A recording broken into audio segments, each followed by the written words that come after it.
le musée de la photographie, Tsiur et Elian Tarazzonarsson de m'avoir convié à venir ici au musée présenter quelques aspects d'une recherche qui a déjà quelques années pour moi, qui a fait l'objet d'une thèse que j'ai soutenue il y a déjà quelques temps, mais qui n'est pas encore publiée. Et comme j'ai l'intention de la publier bientôt, je me suis dit, tiens, quoi de mieux que de revenir dessus. Et je sais que dans le cadre du musée de la photographie, en fait, on organise des causeries, c'était comme ça que c'était présenté. Du coup, ma présentation ne sera pas très académique, mais sera un petit peu un survol de l'histoire de l'île de Nosy Be, donc, qui se situe dans le nord de Madagascar. Voilà, donc j'ai 45 minutes, c'est ça? 40 minutes? 45 minutes? Ok, on est cool. Bon, ben, il ne faut pas hésiter à m'interrompre si jamais je parle trop, ce qui peut souvent m'arriver parce que euh, voilà, il y a aussi, je suis historien, mais je suis aussi passionné d'histoire. Donc, quand on est passionné, des fois, on a tendance à parler beaucoup. Voilà. Donc, j'ai mis une petite image qui date des années 1860 et qui me semble intéressante parce qu'elle montre un visage de Nosy Be, voilà, avec des pêcheurs malgaches et cette très belle pirogue. Et donc, il nous montre que, voilà, aujourd'hui, il y a une exposition sur l'eau, et vous allez voir que Nosy Be, c'est un lieu, une île qui est donc connectée à plein d'espaces de Madagascar et bien au-delà, à un monde de l'océan Indien qui va jusqu'à l'Inde, hein. Et donc, Nosy Be a été un endroit de contact.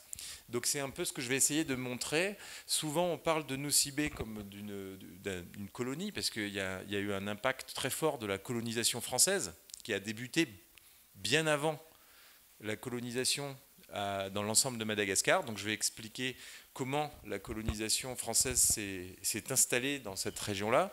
Et je vais vous montrer donc aussi comment les royautés malgaches du Nord ont négocié cette présence française depuis 1841, enfin 1839-1841. Je vais aussi montrer comment Nosy Be a été une zone d'échange avec notamment des Antalaucha, donc des gens qui étaient connectés à Zanzibar, aux Comores, à l'Oman. Voilà. Donc on va voir que Nosy Be, c'est un endroit qui a été un lieu de contact. C'est pour ça que j'ai mis. Alors j'ai fait un petit jeu de mots, comptoir malgache. Voilà, au 19e siècle, on disait un comptoir français. Moi, j'ai retourné un petit peu les choses parce que finalement, il y a aussi des malgaches qui sont partis à partir de Nosy Be vers les Comores, vers l'Afrique orientale. Donc voilà, je vais essayer de nous faire voyager, de nous faire voyager un peu dans le passé de cette île bien connue aujourd'hui, notamment à travers le tourisme. Et donc il y a un patrimoine très intéressant. Donc on est au musée de la photographie, donc j'ai évidemment utilisé beaucoup de photographies. J'espère qu'il n'y en a pas trop. Je vais essayer de faire le plus synthétique possible.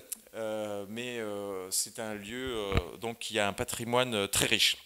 Voilà, donc, alors je lance le PowerPoint, excusez-moi.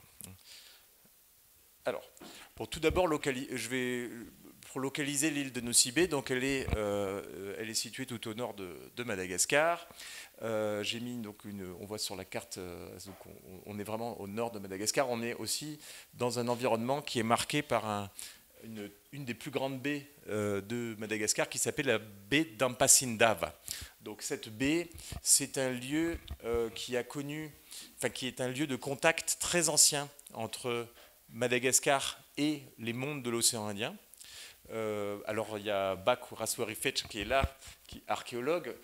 Parmi les sites les plus anciens, les sites musulmans les plus anciens de Madagascar, il y a notamment une ville qui s'appelle Mahilaka, qui se situe ici au fond de la baie d'Ampasindave et qui avait une mosquée dès le Xe siècle. Donc on est dans un lieu, vous voyez, qui est très anciennement connecté avec les mondes de l'océan Indien.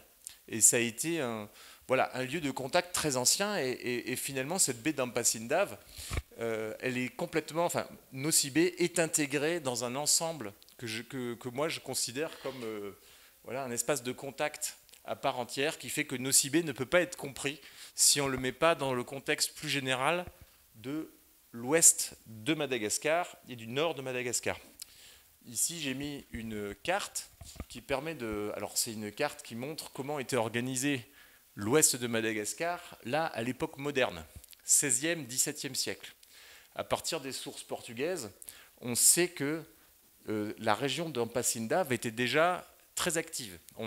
Si vous voulez, quand les Portugais arrivent au début du XVIe siècle à Madagascar, ils découvrent donc ce que Pierre Vérin a appelé la civilisation des échelles. Hein. Donc il y avait des différents ports sur l'ouest de Madagascar dans lesquels il y avait une exportation de riz vers les Comores, vers l'Afrique orientale. Il y avait des importations de produits manufacturés qui venaient d'Asie. Donc c'était des lieux qui étaient déjà en contact avec le monde, en fait, avec différents mondes. Et Nosy-Be se trouve ici. Alors il y avait un ancien nom dont... alors ça c'est mon hypothèse, c'est l'hypothèse que j'avais établie. Il y a l'île d'Assada, ou de Sada, qui se situe dans le nord de Madagascar. Et une de mes hypothèses, c'est que Nosy-Be, en fait, serait l'ancienne île Sada, qui était connue des Portugais. Donc voilà, là on parle d'une époque, 16e siècle, même début 17e, où le nord de Madagascar n'est pas encore sac à lave, puisqu'on a donc l'ensemble des royaumes sac à lave qui se créent au XVIIe siècle et qui essaiment le long de la côte ouest de Madagascar. Et on va avoir une intégration du nord dans l'espace sac à lave au cours à la fin du XVIIe, début XVIIIe siècle. Alors, sac à lave, vous connaissez tous, bon voilà, ça fait partie des grands groupes identifiés à Madagascar. Sac à lave, qu'est-ce qu'on entend par là? J'ai pris deux citations qui permettent un peu de se faire une idée de ce c'est quoi être sac à lave. Donc, d'après Mayer, qui était un voyageur français à la fin du XVIIIe siècle, voilà, je cite, ce dernier nom est en général celui sous lequel les Madécas et les Européens désignent les peuples qui habitent la côte de l'Ouest, depuis la pointe d'Ankivunzu jusqu'à la baie de Saint-Augustin dans le sud. Ces peuples et leurs souverains ont tous une origine commune. Autre citation qui est intéressante, celle de Melis, donc, qui était un colon qui habitait dans la région d'Analalave au début du XXe siècle, qui a fait un livre très intéressant sur l'histoire des sacs à lave. Voilà, il dit toute la population actuelle se dit sac à lave, elle était soumise au Vulamen, dit roi sac à lave. Elle est aussi mêlée que celle du pays d'Antankar, avec une prédominance de Makua métissée avec d'autres éléments. Dans cette dénomination de sac à lave, il semble qu'il ne faille voir qu'un nom des sujets des princes Vulamen. Voilà, alors c'est un peu compliqué. Mais je vais l'expliquer très rapidement. Donc il y a deux systèmes dynastiques qui gouvernent en fait le monde sac à lave, qui s'étend du sud du Ménabé jusqu'à Vohemar, hein, sur l'est de Madagascar, et même à certaines époques jusqu'à la baie d'Antongil, jusqu'à Marwantsech. Tout ça, ce sont des endroits qui étaient connectés jusqu'au XIXe siècle entre eux, avec des systèmes de parenté qui relient cette aristocratie-là.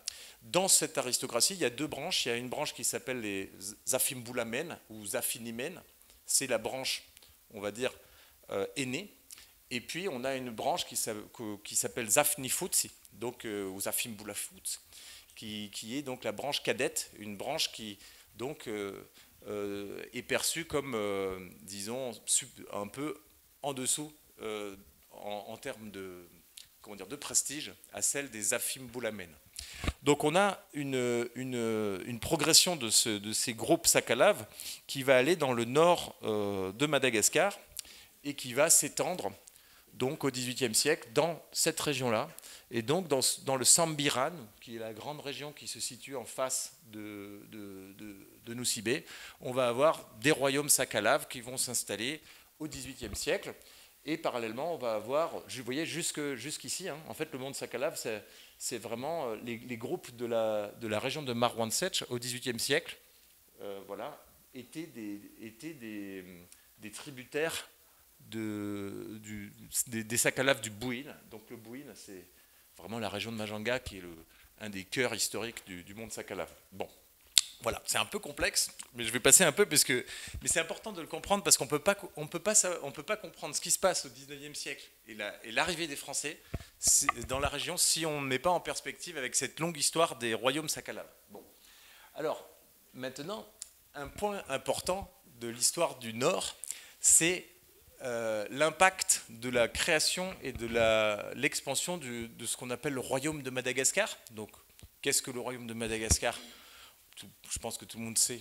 Ici, bon, c'est un royaume qui se constitue à Antananarivo dans les années 1800, autour de 1817, et qui est au début un royaume qui est de Limerne, mais qui va s'étendre en dehors de Limerne et Nintuk, donc de Limerne des six districts, et qui va s'étendre dans tout Madagascar pour créer un royaume unifié mais centralisé par Tana.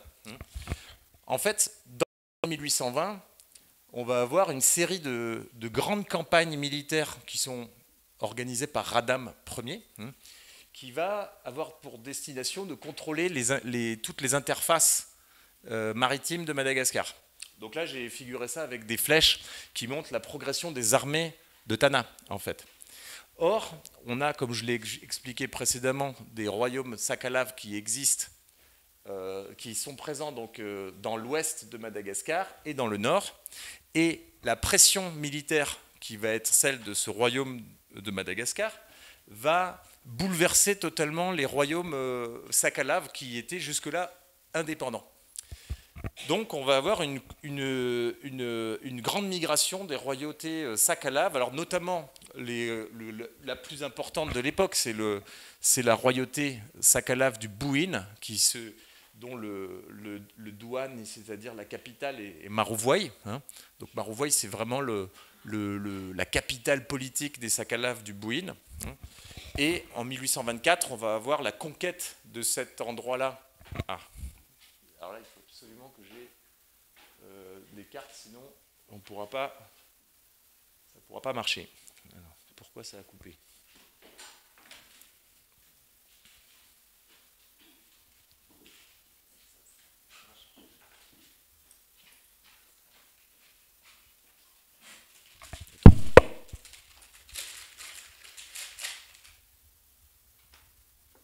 Excusez-moi, hein. Ça a coupé, je ne sais pas pourquoi. J'ai rebranché. Un autre. Ah oui, il est tout neuf celui-là.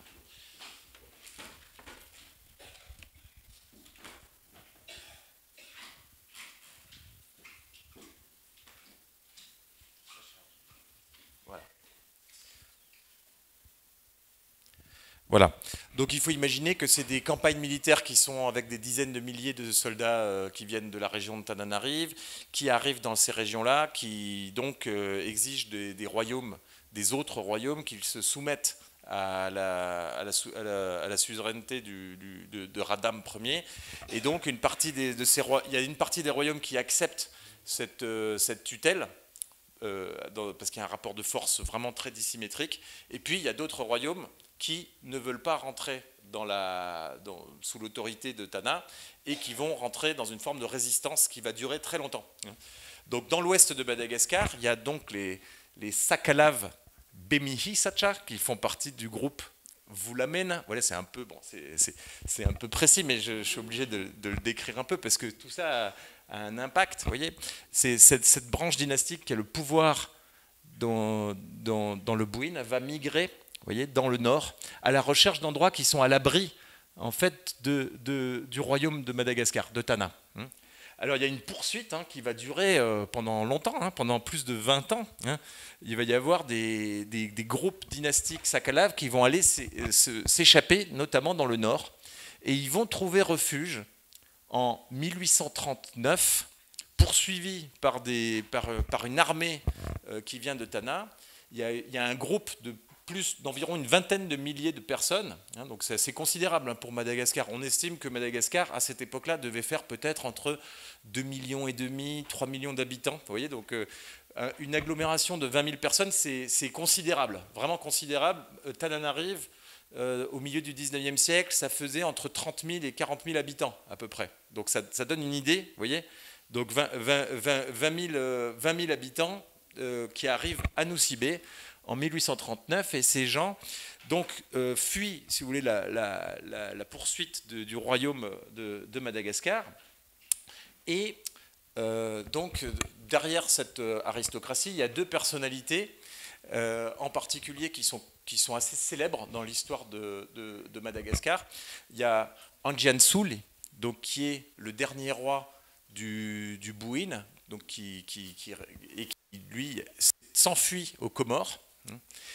Et il y a sa nièce qui s'appelle Ritsiomek, donc Tsiumek, la reine, une jeune, très jeune reine, qui sont un peu à la tête de cette dynastie qui s'enfuit en fait, qui cherche aussi à échapper donc à la tutelle de Tana à cette époque. Voilà. Donc ces deux personnages-là, ils arrivent donc sur l'île. Alors il y a Anjan Soul, lui, il part à Mayotte et Tsiumek part à Nosibé. Donc deux îles. Et pourquoi sur des îles? Parce que vous voyez, il y a une tentative d'échapper donc à la tutelle de Tana. Alors, Anjan Soul, il a des alliances avec les Comoriens, il développe des alliances avec les Comoriens dans un premier temps. Tsiumek, elle a aussi des alliances avec des sultanats des Comores, mais aussi même avec le sultanat de Zanzibar. Donc il y a une recherche, vous voyez, ces royaumes qui sont perturbés par l'arrivée du royaume de Madagascar, ben, ils essayent de trouver des alliances à l'extérieur en fait, pour résister à la conquête de Tana. Alors, parallèlement, cette fuite et cette recherche de zones refuge, elle rencontre une autre dynamique, qui est celle de la France dans l'océan Indien.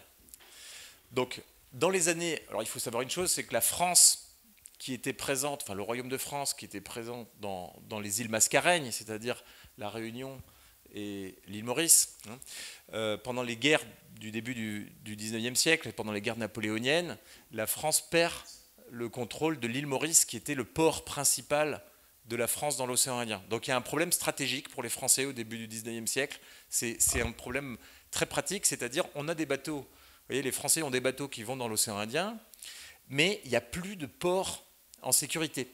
Parce que, j'ai mis une image ici, voilà, donc on a ici Saint-Denis, Bourbon, on dit Bourbon à l'époque, on ne dit pas La Réunion, hein, et en fait, il n'y a pas de rade, il n'y a pas de port véritablement. Donc les Français, ils mettent leurs bateaux au large et ça pose de grands problèmes. J'ai mis une gravure ici qui montre un peu, mais il n'y a pas de port. Donc pour aller au bateau, il faut prendre des baleinières. Dès qu'il y a une tempête, parfois pendant des cyclones, pendant plusieurs mois, les bateaux ne peuvent pas accoster à la Réunion. Donc ça pose des problèmes de logistique. Et les Français, pendant tout le début du 19e siècle, ils cherchent à trouver un port pour remplacer l'île Maurice qui a été annexée par les Britanniques. Donc les Français se lancent et ça c'est le cas dès 1817-1818, les Français ils cherchent un endroit pour faire une base militaire, une base navale dans l'océan Indien. La Réunion, ça ne suffit pas. Donc ils vont chercher partout à Madagascar. Alors il y a Sainte-Marie de Madagascar, qui est annexée en 1818 par les Français, mais Sainte-Marie, ce n'est pas un lieu très favorable pour vraiment installer une flotte. Pour qu'une flotte puisse mouiller, c'est très compliqué. Il y a des tentatives sur Diego, dans la baie de Diego, mais en fait, il y a une garnison de Tana qui est installée. Il y a le poste d'Antumbuka qui se situe, si certains connaissent un peu Diego, en haut de Diego, il y a l'ancien poste de Ambuimarna, ça s'appelle, mais qui s'appelait avant Antumbuka. Donc c'est un poste où il y a une garnison de l'armée du royaume de Madagascar, donc les Français ne peuvent pas vraiment s'installer là.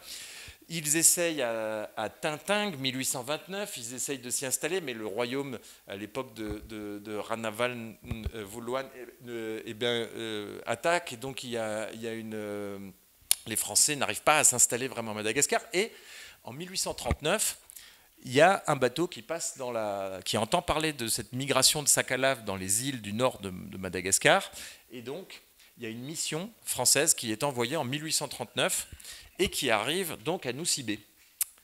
Alors, ils arrivent à Nosibé et ils trouvent là une vingtaine de milliers de personnes rassemblées, mais qui sont en fait des migrants qui sont fraîchement arrivés dans l'île. Et ça, ce sont les sujets de la reine Tsiumek. Donc c'est beaucoup de monde. Beaucoup de monde qui se sont installés dans le sud de l'île de Nosibé. et en particulier dans un lieu que, s'il y a des connaisseurs de Nosy Be dans la salle, il y a un endroit qui s'appelle aujourd'hui Ampasinda Vanyasanali. Bon, c'est une petite plage avec les anciens postes d'un industriel indo-pakistanais, bon, et qui était installé là. Donc en fait, il y a un douane sac à lave avec la reine Tsumeku qui est là, et les Français arrivent avec leur bateau, et ils commencent à rentrer en négociation avec les sacs à lave. Et les sacs à lave, donc ces sacs à lave-là, ils sont menacés vraiment directement par une armée de Tana qui est de l'autre côté de la baie d'Ampasindav, et qui commence à armer des forces pour aller attraper les sacs à lave. Et on sait que, malheureusement, à l'époque de la reine Ranaval Ier, le sort des gens qui étaient vaincus était pas très favorable, si je puis dire, puisque les gens qui étaient vaincus étaient mis souvent en esclavage et étaient ensuite transportés soit ici dans les plaines rizicoles, soit et aussi pour la domesticité, mais même parfois dans les zones sucrières de Mananzar, où il y avait des grosses exploitations sucrières qui étaient organisées à cette époque-là déjà par des créoles et des gens de la région de Tananarive. Bon, donc on comprend pourquoi les sacs à lave ne voulaient pas aussi se laisser attraper, on va dire. Hein. Donc, alors là, c'est là que c'est intéressant, c'est que les Français, ils arrivent, ils ont un objectif stratégique de fonder un port, et les sacs à lave, eux, ils veulent échapper à la tutelle du royaume de Madagascar. Et donc, on va avoir une association entre ces deux groupes-là, entre les Français et les sacs à lave Bemihi Sacha, qui va se sanctionner par un accord, en fait. Et c'est comme ça que les Français s'installent là, c'est-à-dire qu'ils font un pacte, un contrat, en fait, avec les sacs à lave Bemihi Sacha, qui vont signer un accord. Et donc les rois sacs à lave reconnaissent le roi des Français comme leur suzerain. Donc en fait, ils rentrent dans le royaume de France. Vous voyez, et c'est comme ça que c'est perçu. Donc c'est un pacte aristocratique, on va dire, qui est fondé.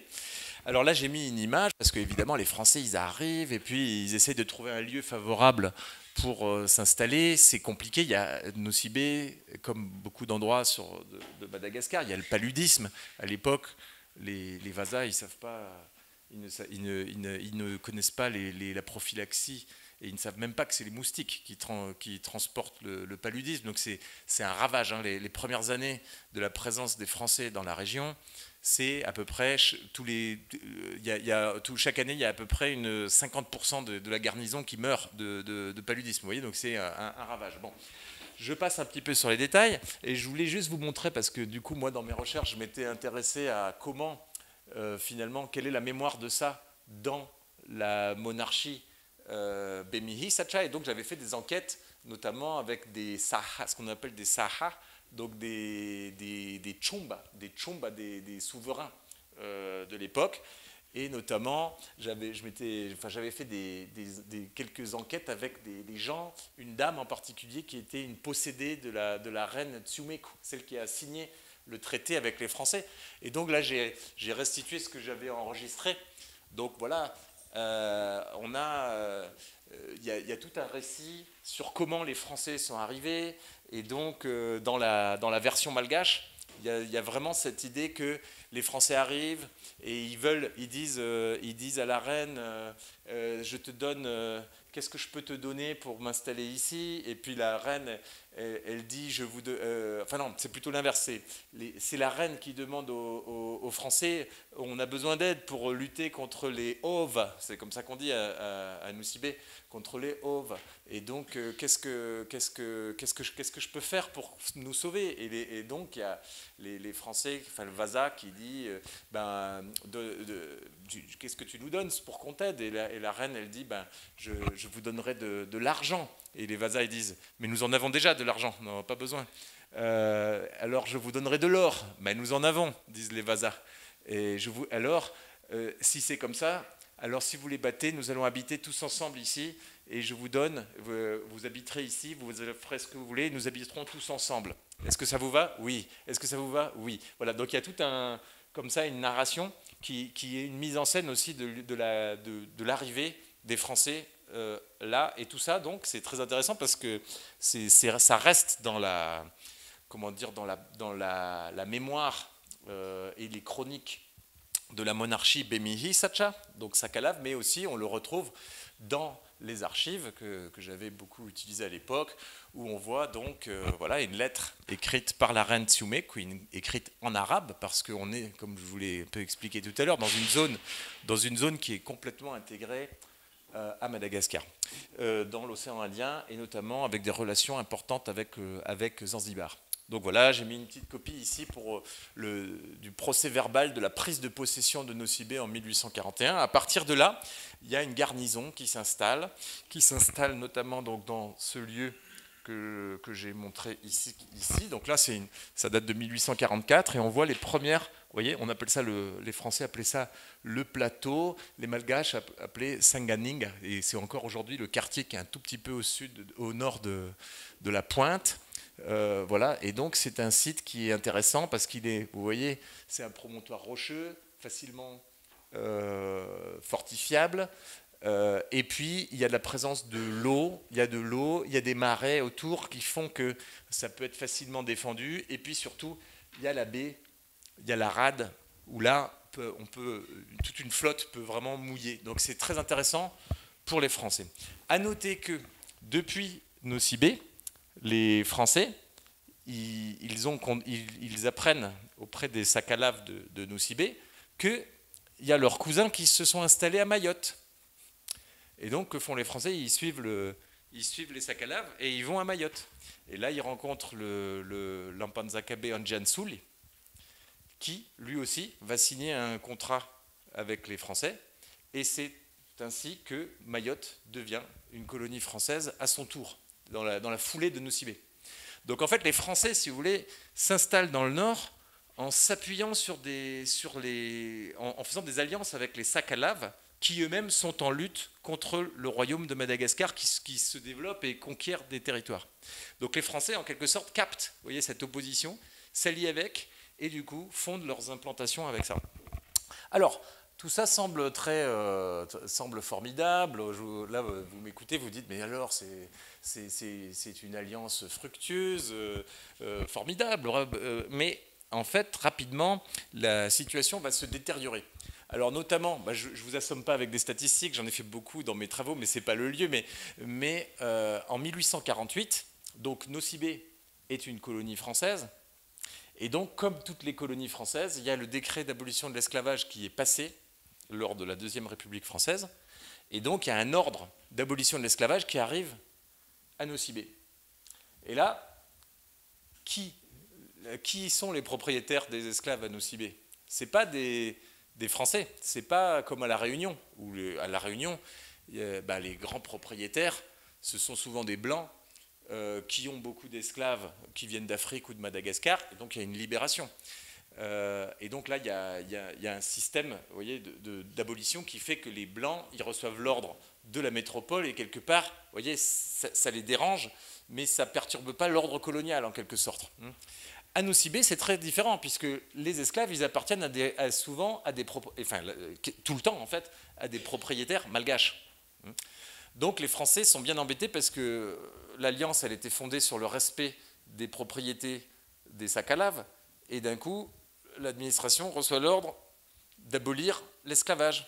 Et là, ça va pas bien se passer du tout, puisque les Sakalaves vont se révolter contre les Français, qui veulent libérer les esclaves appartenant aux Sakalaves. Et on va avoir une guerre, en fait, qui va avoir lieu donc en 1849, et au cours de laquelle ça va vraiment perturber l'installation française dans la région, puisque les Sakalaves vont vraiment s'opposer. Alors, il y a une guerre que les Français vont gagner. Donc j'ai écrit un article là-dessus, et puis c'est un point important des travaux que j'avais fait dans ma thèse. Mais une fois passée cette crise, l'aristocratie sakalave va partir de Nosy Be, et elle va s'installer dans ce qu'on appelle la presqu'île d'Ampassimene, qui est juste à côté. C'est la grande presqu'île de la baie d'Ampasindav. Et les Français vont avoir un peu les mains libres en fait, pour fonder une nouvelle phase de colonisation dans cette île de Nosy Be. Donc là, j'ai mis un plan d'Elleville. Donc Elleville, j'en ai pas parlé. Elleville, pourquoi Elleville? Vous voyez, c'est pas l'enfer particulièrement, mais c'est parce que c'est le nom de l'amiral de l'amiral Dehelle, qui était le chef de la division navale de l'océan Indien. Et donc, quand la ville a été fondée, elle a été fondée en l'honneur de cet amiral, et c'est pour ça qu'il y a ce nom de L. C'est une aristocratie de l'est de la France, je crois. Voilà. Donc, vous voyez ici que après 1848 après 1849 et la guerre avec les sacs à lave qui s'opposent à l'abolition de l'esclavage, eh bien, les Français vont un peu reformer les choses, vont réinvestir un petit peu les lieux, et puis on va avoir un afflux de colons qui vont débarquer à Nosy Be. Alors ici, on voit Elleville, on voit la caserne, qui aujourd'hui, d'ailleurs, pour le patrimoine de Madagascar, c'est intéressant parce que aujourd'hui, ce qui fait office de prison, c'est la prison d'Elleville.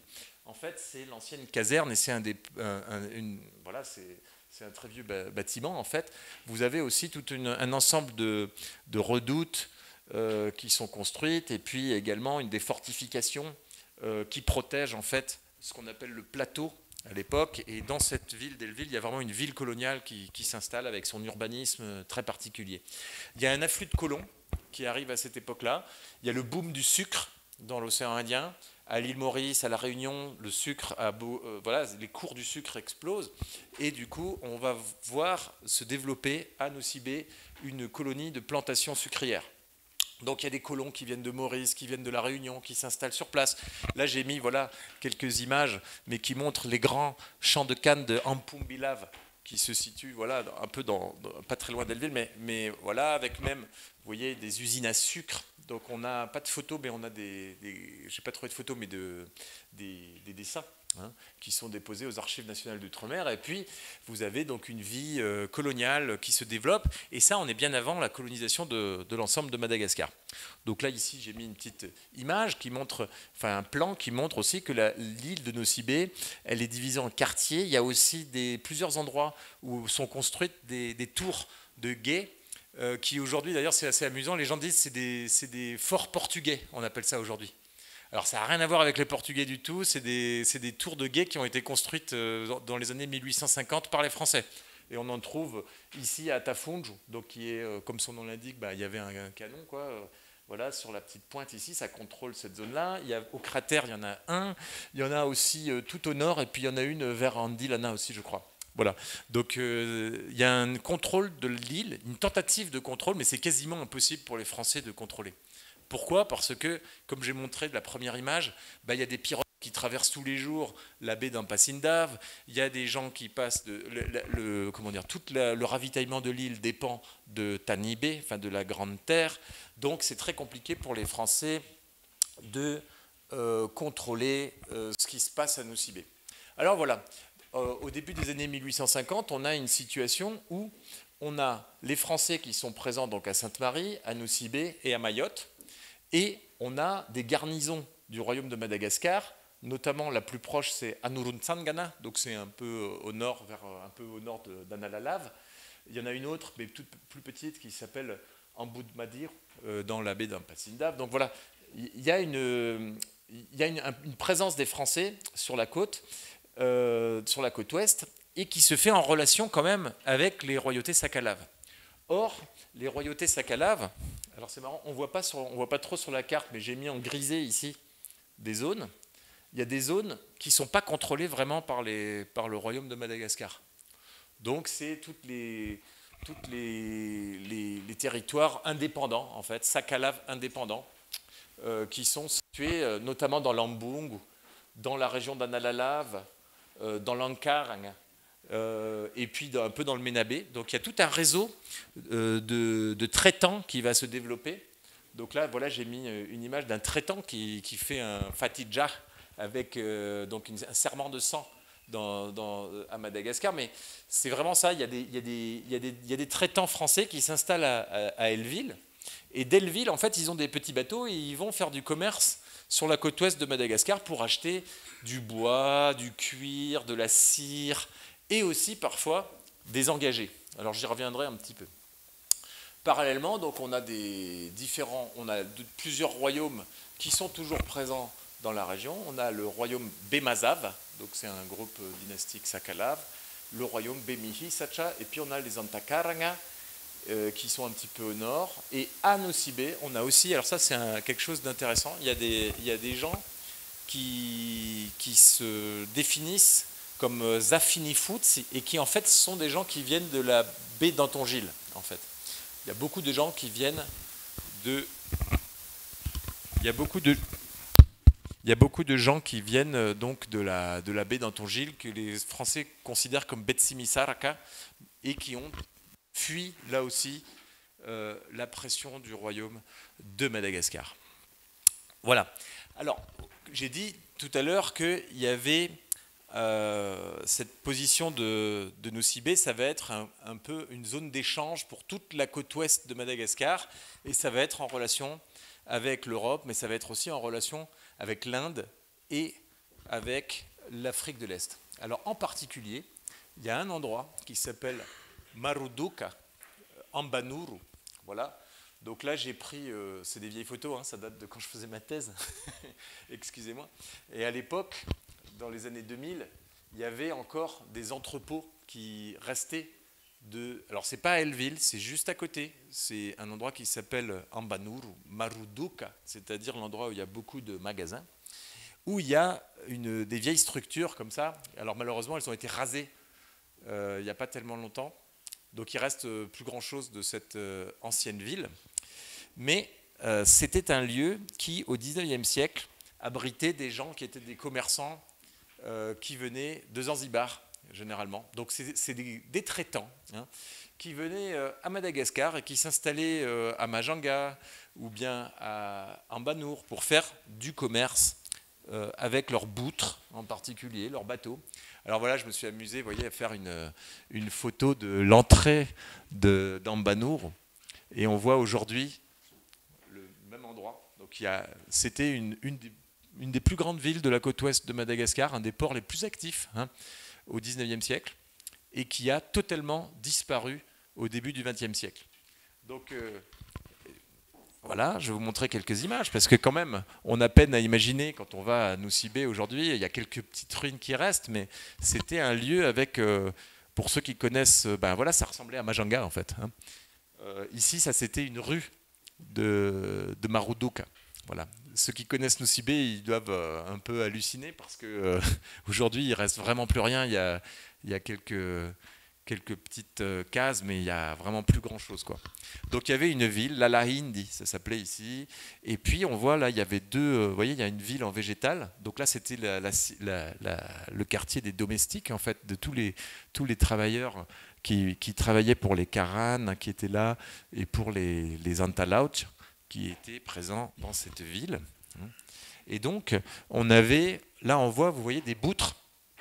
Donc on a des boutres qui faisaient le petit cabotage le long de la côte ouest, qui allaient chercher du riz, qui allaient chercher du bois, qui allaient chercher plein de matières premières, en fait, qui viennent des écosystèmes malgaches, des carapaces de tortues aussi, et qui, en échange, repartaient sur Zanzibar, et même parfois aller jusqu'en Inde. Donc, et jusqu'aux années, alors ça, jusqu'après la Seconde Guerre mondiale, il y avait encore des boutres à voile qui faisaient le trajet entre Jamnagar dans le Kutch, c'est vraiment au nord de la ville de Bombay, et qui faisaient du commerce entre cette région-là de l'Inde et puis Nosibé. Et de Nosibé, donc ils importaient du textile, hein, c'est surtout des tissus, des produits. On mangeait alors il y avait aussi des connexions avec le golfe Persique. J'ai rencontré des vieux dans les années 2000 qui disaient que quand ils étaient enfants, ils mangeaient des dattes à Nosibé, vous voyez. Il y avait des dattes qui venaient du sésame, il y avait une vie, on va dire, orientale, vraiment. Hein. Voilà. Donc là, je m'étais amusé à refaire un peu avec le nom des quartiers. Il y a différentes congrégations aussi qui étaient présentes avec voilà, c'est surtout un territoire qui était Bora. C'est parmi les Karanes, il y a plusieurs, comme vous le savez, plusieurs groupes. Et donc là, il y avait surtout des gens qui appartenaient au groupe Bora Daoudi. Voilà. Donc c'était des chiites duodécimains qui avaient leur mosquée, qui étaient très actifs dans le commerce et souvent Nosy Be a été un des premiers lieux d'atterrissage pour ces Bora Daoudi qui ont ensuite se sont installés avec leur réseau de famille dans l'ensemble de Madagascar. Ici, vous avez quelques images donc, qui montrent justement leur présence dans cette ville particulière. Voilà. Donc maintenant, revenons. Ça fait combien de temps que je parle? Déjà. Bon, alors je vais aller vite pour terminer, mais j'en ai plus pour très longtemps. Alors, un point important, c'est 1895-96. À partir du moment, vous voyez, où Madagascar devient une colonie française dans son intégralité, l'île de Nosy Be, elle va perdre son importance en fait. Jusqu'à 1895, alors il y a l'épisode du protectorat.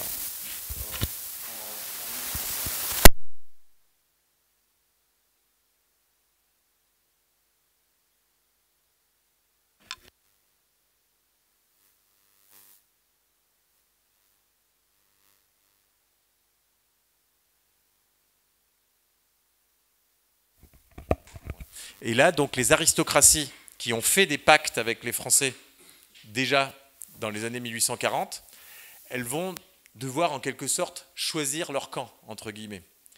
Et donc, les Mpanzak, qui étaient associés aux Français dans le nord-ouest de Madagascar, ils vont souvent jouer un petit peu un double jeu enfin, ils vont essayer de tirer leur épingle du jeu entre les Français et Tana.